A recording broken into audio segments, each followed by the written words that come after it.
Profitez de votre programme avec la compagnie fiduciaire Grésivaudan, expert comptable et commissaire aux comptes. L'entrepôt du bricolage, filiale du groupe Samsé, vous présente Si on parlait.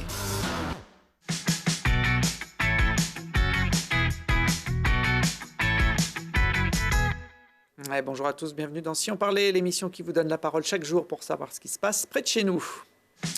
Et aujourd'hui, avec nos invités, on va s'offrir une descente au flambeau XXL, poser un regard plein de tendresse sur la maladie d'Alzheimer et parodier le rappeur Sofiane pour la cause environnementale. Et pour parler de ces sujets, j'ai avec moi Sabrina et Raphaël. Bonjour à tous les deux. Bonjour. Bonjour. Vous êtes des jeunes grenoblois, vous habitez le quartier de la Villeneuve, vous faites partie de la Cordée, qui est une association d'éducation populaire qui chapeaute la MJC du quartier de la Villeneuve. Et vous avez travaillé sur un projet musical, éducatif et environnemental que vous allez nous présenter tout à l'heure. Vous êtes d'ailleurs venu avec une grande partie de l'équipe qui a travaillé sur ce projet. Bonjour à tous. Bonjour. En face de vous, il est venu tout seul, Éric de Chazourne, bonjour. Bonjour. C'est un jeune réalisateur qui a travaillé sur un documentaire dont on va parler également dans quelques minutes sur la maladie d'Alzheimer. C'est ça. Et puis Franck Lecoutre, dernier invité de cette émission. Bonjour Franck. Bonjour. Directeur de l'Office de tourisme de Champs-Rousse. On va commencer avec vous, Franck, puisque Champs-Rousse va tenter de battre dans quelques jours un record du monde, celui de la plus grande descente au flambeau. Alors, il faut dire que la descente au flambeau, c'est un incontournable de la vie d'une station et des vacances à la neige. Hein. Et exactement, toutes les semaines, dans quasiment toutes les stations de France, on a la descente au flambeau avec nos moniteurs de l'ESF. Donc on a décidé il y a 2 ans de s'engager sur ce record du monde descente au flambeau. C'était dans le cadre des 50 ans des JO à l'époque. Et les conditions météo n'étaient pas au top ce soir-là. Donc on est arrivé à 1800 participants. Et là, donc jeudi 30 janvier, on va essayer de battre le record du monde qui est actuellement de 2887 participants. On va essayer de monter à 3000, 4000, pourquoi pas 5000, avec l'aide de l'Université Grenoble-Alpes. Vous savez, l'Université de Grenoble, c'est plus de 75 000 étudiants qui viennent du monde entier. Je crois que c'est 140 pays qui sont représentés à l'UGA. Donc, c'est des formations qui sont des formations d'excellence. Hein. Et c'est aussi un mode de vie. Voilà. Donc, bien apprendre à Grenoble, c'est aussi pouvoir profiter de la montagne. Et on veut démontrer un petit peu ce mode de vie grenoblois que l'on peut avoir ici en travaillant ou en étant à l'université et en pouvant aller faire du ski le soir. Là, on voit les images justement de la station qui détient actuellement le record, 2887, vous l'avez dit, c'est les Arcs en Savoie, c'était en 2016. Les flambeaux ne sont pas ceux qu'on voit habituellement dans les descentes. Non, ce n'est pas le flambeau avec la flamme habituelle, hein, parce que bon, les moniteurs sont aguerris à ce type de descente, mais là, sur 3000, 4000 personnes, c'est très facile avec une flamme de se mettre un petit peu le feu aux gants ou à la manche. Donc, on préfère nos flambeaux électriques, là, qui ressemblent d'ailleurs un petit peu à des sabres laser de Jedi. C'est vrai. Donc, on espère qu'on aura 3-4 000 Jedi avec nous le jeudi 30 janvier, donc à partir de 17h à Champs-Rousse pour battre ce record du monde. L'opération s'appelle Campus au sommet pour faire monter les Exactement, les Campus au sommet. C'est une belle opération de communication, je pense, pour Grenoble. Montrer ce qu'on peut vivre à Grenoble. C'est un mode de vie, Grenoble, on le rappelle. Hein. C'est une grande ville où on travaille, où on étudie, mais c'est aussi une ville assez extraordinaire parce que le soir, après le travail, on peut aller faire du ski. Au lieu d'aller en salle de sport, au lieu d'aller à la piscine, eh ben, on a la chance extraordinaire à Grenoble de pouvoir aller en montagne et skier. Comment ça va se passer concrètement pour ceux qui veulent participer à ce record du monde ? Alors les inscriptions, c'est sur champs-rousse.com jusqu'au 29 janvier. Après, ça sera le jour même, le 30 janvier, si vous vous inscrivez sur place, c'est toute la journée dans la station. Et c'est rendez-vous à 17h. Voilà. Après, on commencera à aller prendre les remontées mécaniques. Donc, vous seront distribués, bien sûr, les flambeaux. Le petit pot d'accueil pour vous réchauffer un peu. Tout ça en chaud. Musique, bien sûr. Voilà. Peut-être pas le vin chaud. Ça va faire beaucoup du vin chaud aussi, il y a 4000 personnes. Un petit chocolat chaud. Et puis, bien sûr, tout ça en musique, parce qu'il y aura de l'animation donc, dans le cœur de station, mais aussi au sommet, à 2250 mètres d'altitude. Et c'est une vraie descente au flambeau. C'est pas la petite descente au flambeau sur 200 ou 300 mètres de long. Non, on part du sommet de la station à 2250 mètres avec une vue fantastique sur le bassin grenoblois. Et on descend jusqu'au corps de station à 1650. Donc, vous allez vraiment participer accès à l'intégralité du dénivelé, à une vraie descente au flambeau sur l'ensemble de la station qui devrait se voir normalement, si les conditions météo sont avec nous, depuis Grenoble. Là, on voit les images de la première tentative en 2018. Alors, il y avait du monde, je crois plus de 1600 participants, mais les conditions météo n'étaient pas optimales. Hein, On a eu des conditions difficiles. Hein. Il y avait beaucoup de vent ce soir-là, ça soufflait à 50-60 km/h, beaucoup de nuages. Et malgré cela, on est quand même monté à 1800 personnes quasiment, ce qui démontre le potentiel de Grenoble. Il y a très peu de stations en France, même en Europe, qui peuvent s'engager sur un tel record. Et nous, on bénéficie bien sûr du vivier de skieurs, à la fois des étudiants, mais aussi des Grenoblois qui sont des skieurs. Grenoble, c'est une ville où on réfléchit, où on invente, où on innove, mais aussi une ville où il y a beaucoup de sportifs, à la fois du ski, du vélo, de la rando. On va dire, à Grenoble, on a la tête et les jambes, on va dire. On réfléchit, mais aussi on fait du sport. Il y aura un huissier pour contrôler tout ça? Parce qu'en dehors du monde, ça ne s'improvise pas et ça se vérifie? Ah, bien sûr, l'huissier sera présent au départ. Hein. Chaque personne sera donc répertoriée. Et après, on fera une déclaration, bien sûr, au Guinness Book des records pour homologuer ce record. Donc, il a été très longtemps suisse, ce record. Les arts qui sont attaqués il y a 2 ans, ils sont montés à 2887. On aimerait bien que ce record revienne sur la capitale des Alpes, Grenoble, à Champs-Rousse, qui a vu la naissance du ski français en 1878, qui a vu les Jeux Olympiques en 1968. Un autre symbole, vous l'avez dit tout à l'heure, c'est la descente au flambeau, et que ce record soit grenoblois, champs-roussien, dauphinois. Bon, si vous voulez devenir recordman du monde, c'est facile. Il suffit de s'inscrire et de monter à Champs-Rousse jeudi 30 janvier pour participer à ce beau défi. Vous le disiez, Franck, le ski de nuit est un produit que la station développe depuis plusieurs années. Ça permet d'aller skier après le travail quand on est aussi près d'un centre urbain comme Grenoble. Et là aussi, c'est l'ensemble du domaine skiable, en tout cas tout le dénivelé qui est accessible. L'ensemble du dénivelé, c'est vrai qu'en Isère et plus particulièrement autour de Grenoble, il y a le Collet, bien sûr, qui propose aussi ce ski de nuit. On a ces grands bassins de population qui le soir, peuvent pratiquer le ski. Donc vous sortez du boulot à 17h, 18h, et la station, tous les samedis de la saison et les jeudis en période de vacances scolaires, est ouverte jusqu'à 20h30. Donc pourquoi pas vous y lancer, et on a beaucoup de bouche à oreille qui fonctionnent, parce que franchement, la vue sur Grenoble, sur cette métropole grenobloise, on voit jusqu'à Lyon quelquefois quand il fait très très beau, et pouvoir descendre ses skis avec un paysage pareil, c'est franchement magnifique. Et les gens viennent skier bien sûr, mais viennent aussi tout simplement contempler cette vue magnifique. On est plus de 2 km au-dessus de Grenoble. Imaginez, on a une vue, j'ai toujours à Champs-Rousse, on n'a pas une vue panoramique, on a vraiment une vue aérienne sur les montagnes qui nous entourent et les grandes vallées. Et le ski nocturne, c'est vraiment une expérience en soi qu'il faut absolument venir vivre, surtout qu'on habite aussi proche de Champs-Rousse. Croix de Champs-Rousse, c'est aussi un itinéraire prisé des randos, des balades. Vous avez lancé un produit qui cartonne, des itinéraires de ski de randonnée sécurisés, on va dire, sur le domaine skiable. Oui, on a plusieurs itinéraires de ski de randonnée qui sont en bordure du domaine skiable, donc qui vous permettent de monter à proximité immédiate du domaine skiable sans passer par les pistes, qu'on le rappelle. C'est très dangereux de remonter les pistes à contresens, en fait. Vous avez beaucoup de clients qui descendent en ski alpin. Certains clients maîtrisent bien la descente, d'autres un peu moins. Donc, il ne faut absolument pas remonter les pistes à contresens. Et également, vous renseigner sur l'utilisation des pistes de ski nocturne, parce qu'on a les engins de damage qui effectuent le damage des pistes et qui travaillent. Et ça peut être dangereux aussi. Mais le ski de rando se développe depuis quelques années. Et on a pris les devants à Champs-Rousse justement pour pouvoir concilier le loisir des skieurs de rando, pour qu'ils puissent s'exprimer en montagne sans gêner le travail des dameurs et d'exploitation de la station. Donc, on a une assez bonne conciliation des deux populations. La population qui vient skier, qui vient s'entraîner le soir, qui vient faire du ski de rando. Le jour aussi, il y a certaines journées, on a 400 à 500 skieurs de rando qui sont sur le domaine skiable de Champs-Rousse, et également de plus en plus la nuit. Mais attention, là, on le rappelle aux règles de sécurité les plus basiques quand même. Ouais, il y a eu un grave accident il y a quelques semaines, pas à Champs-Rousse, au Collet d'Alvar, mais avec des skieurs de randonnée qui n'ont pas été prudents et qui sont entrés en collision avec des câbles d'engins de damage, malheureusement. Il y a 2 ans, Champs-Rousse a présenté un projet à l'horizon 2030 d'une station 4 saisons connectée justement avec sa métropole. En dessous, il en est où ce projet?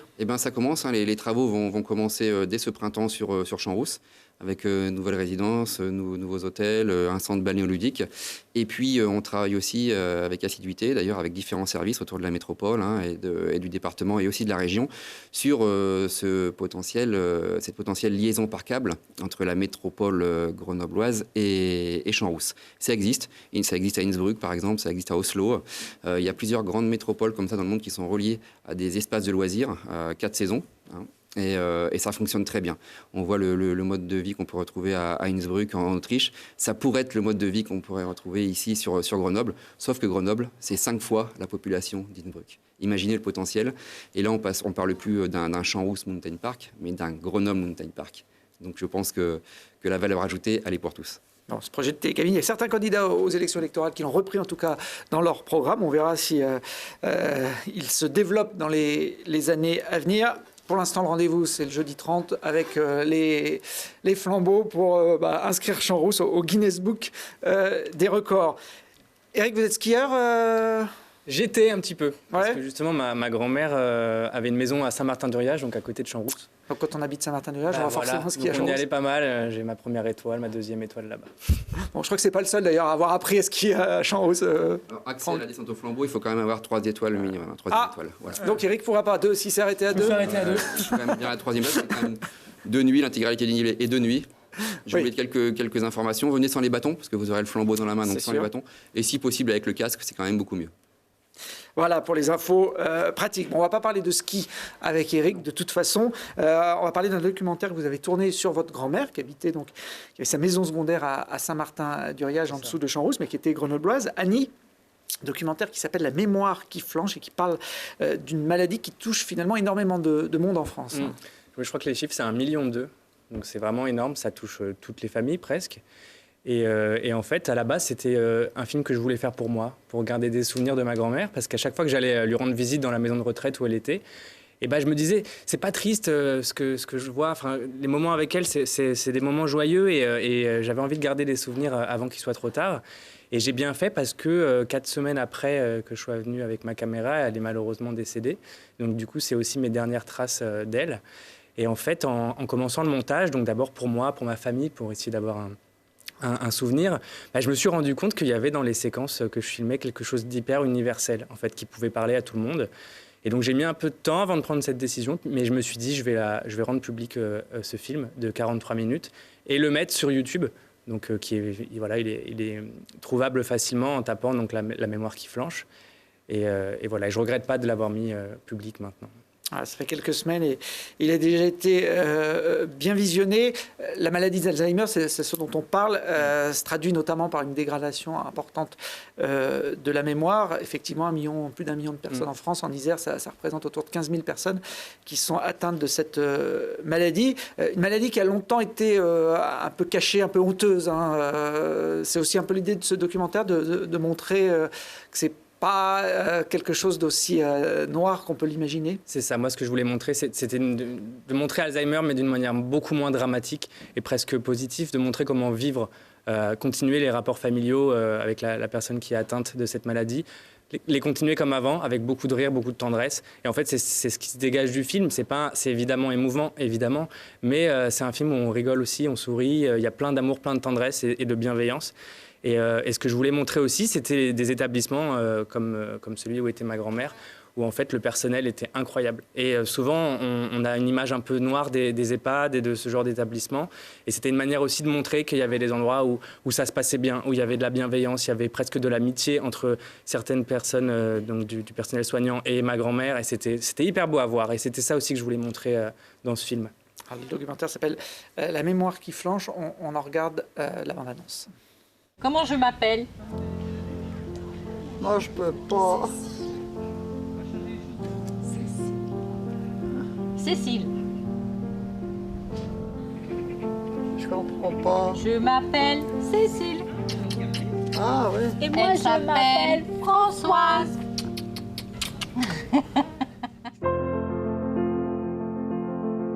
Comme ça, ma belle. Allez, on appuie.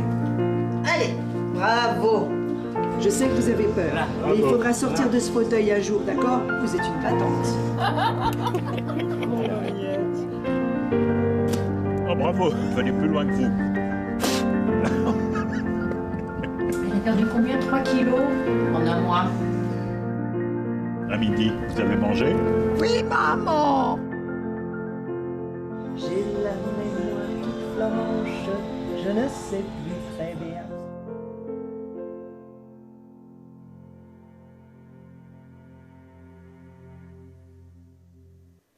Les images sont d'autant plus touchantes que c'était les derniers mois de vie de C'est votre ça. grand-mère. Vous ne le saviez pas forcément Pas du tout. à ce moment-là? Non, la fin était très brusque. Et justement, ce qui était particulier, c'est que c'était le moment aussi où je faisais le montage du film. Et donc, peu à peu, c'est devenu une chronique familiale sur l'établissement où elle était, vers un film hommage, en fait. Et c'est pour ça que j'ai utilisé dans le film des images d'archives, parce que mon père filmait énormément tous les Noëls, tous les Pâques, tous les événements familiaux. Du coup, il y avait des centaines d'heures que j'ai récupérées et qui m'a permis en fait d'illustrer aussi, de faire des espèces de... Il y a un déco. parallèle entre... Voilà. Par exemple, il y a une scène de repas. Il y a une scène de repas il y a quelques années en famille.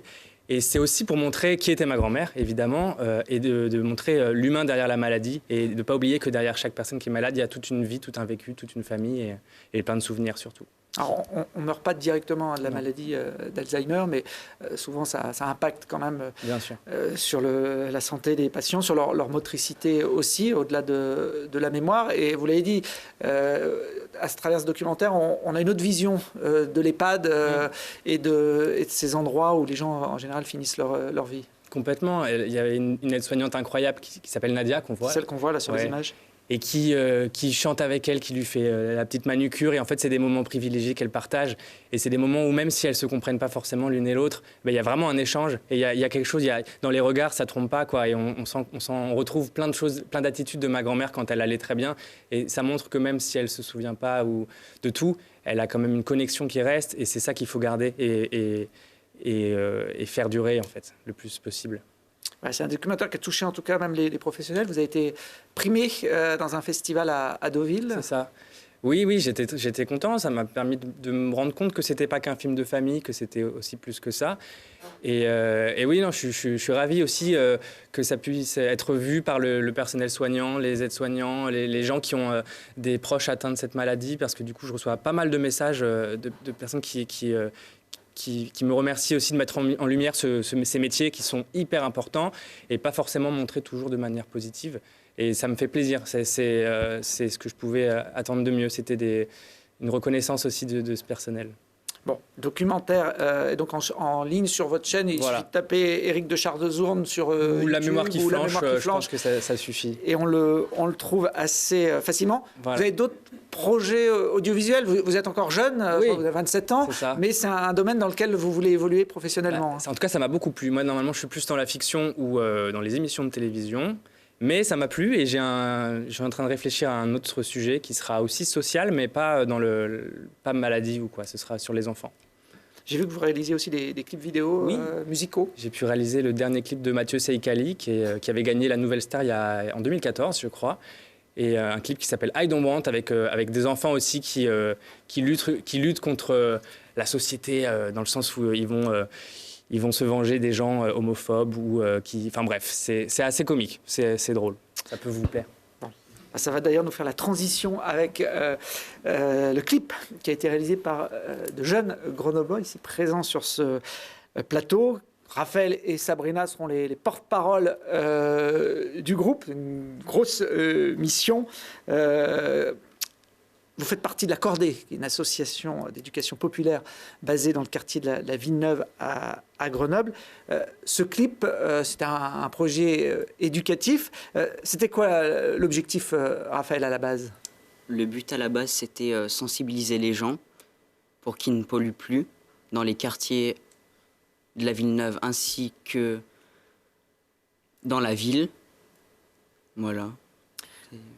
Alors ça part évidemment d'une bonne initiative. Vous m'avez amené d'ailleurs le gilet qui symbolise un petit peu votre action. Il est vert, celui-là, comme la couleur de l'écologie.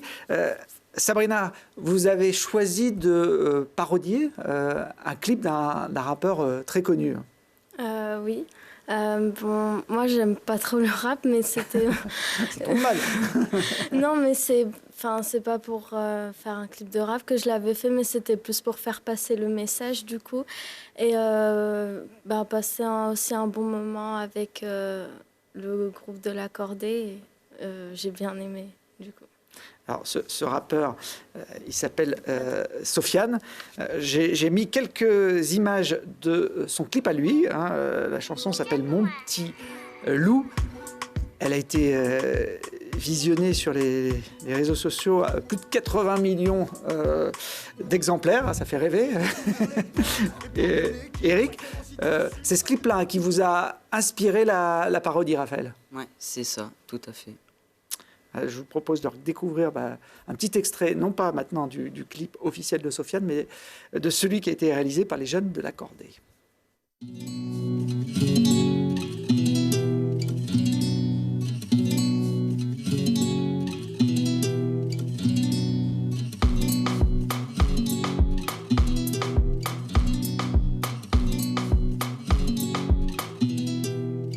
On va t'ouvrir les portes de l'avenir. Frérot, ouvre les yeux sur ce que tes actes entraînent. Ils en ont fait des tonnes, autant de plastique. C'est le pétrole qui vient forger leur chaîne. Dis-moi à quoi ça sert d'aller à l'école si c'est pour refaire les conneries de nos ancêtres. Dis-moi à quoi ça sert de passer le code pour avancer sur une route pleine de merde. Y'a pas que des hommes qui sont sans domicile fixe. Pourquoi autant de choses dans leur quartier qui traînent? Un frigo prend la rouille en bas de la cité pendant que l'iceberg fait son régime au soleil. Mes petits loups, mes petits loups, mes petits loups, mes petits loups, c'est eux qui ont plus à perdre. Mes petits loups, mes petits loups, mes petits loups, ils vont ramasser. Mes petits loups, ils veulent tout changer. Mes petits loups, mes petits loups. Bon, qu'est-ce qui a réglé les chorégraphies?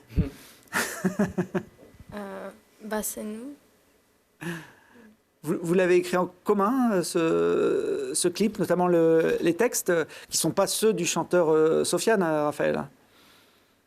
Au final, c'est les animateurs qui ont écrit les paroles et nous, on les a jouées. Vous avez mis en scène. Yes, qui est un des animateurs.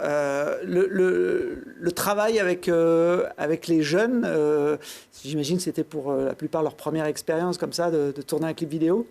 Oui, exactement. C'était leur première expérience à tous. Mais franchement, j'ai trouvé le groupe de jeunes très à l'aise. C'est ça qui m'a un peu étonné aussi. Et qu'on a quasiment...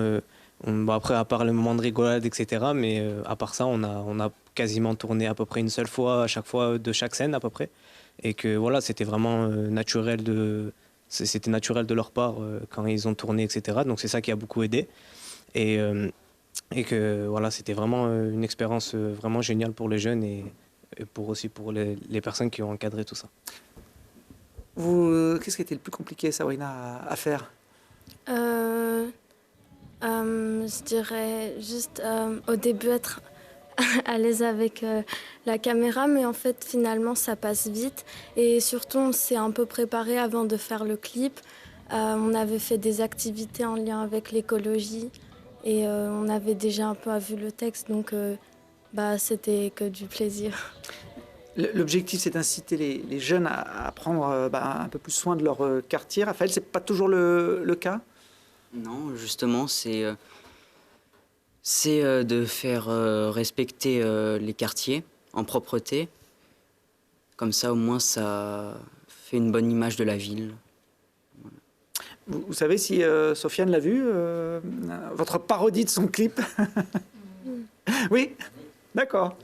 Bon, très bien. J'espère qu'il fera autant de vues que l'original. Je sais qu'il y a un autre projet un peu dans la même lignée qui est en cours, où là, on va demander aux jeunes d'aller même composer la musique.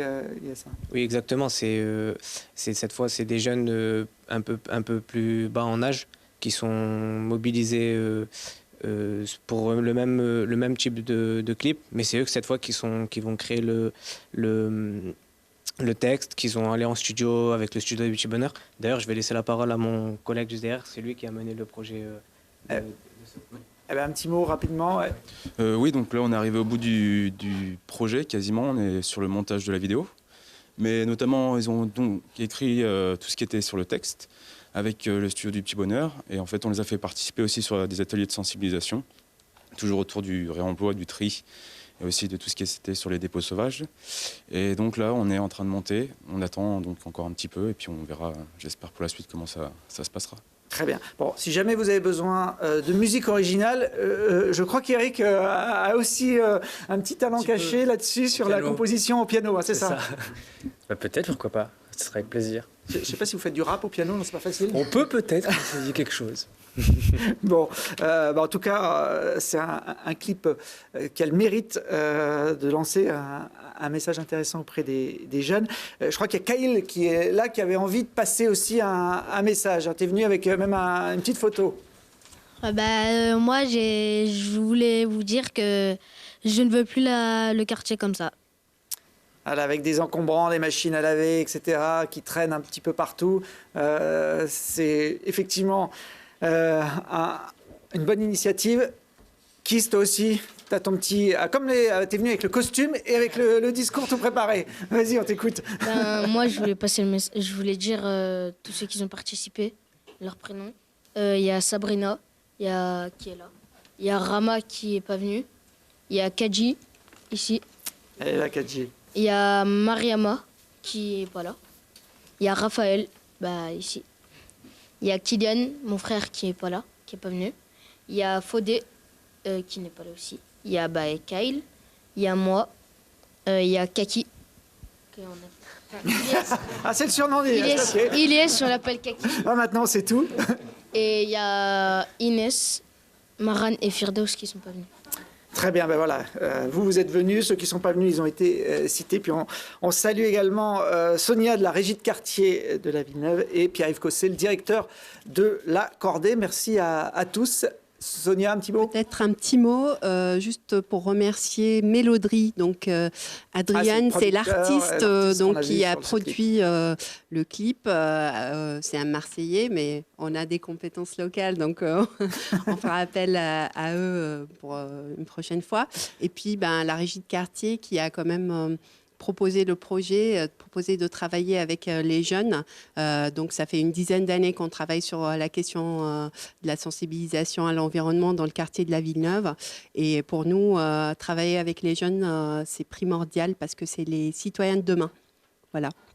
Mes petits loups, c'est le nom du clip que vous pouvez découvrir également en ligne. Merci à tous d'être venus sur ce plateau. On se retrouve dès demain pour d'autres aventures.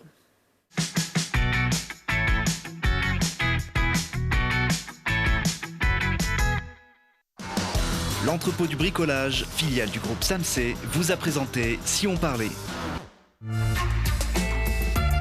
C'était Si on parlait avec la compagnie fiduciaire Grésivaudan, expert comptable et commissaire aux comptes.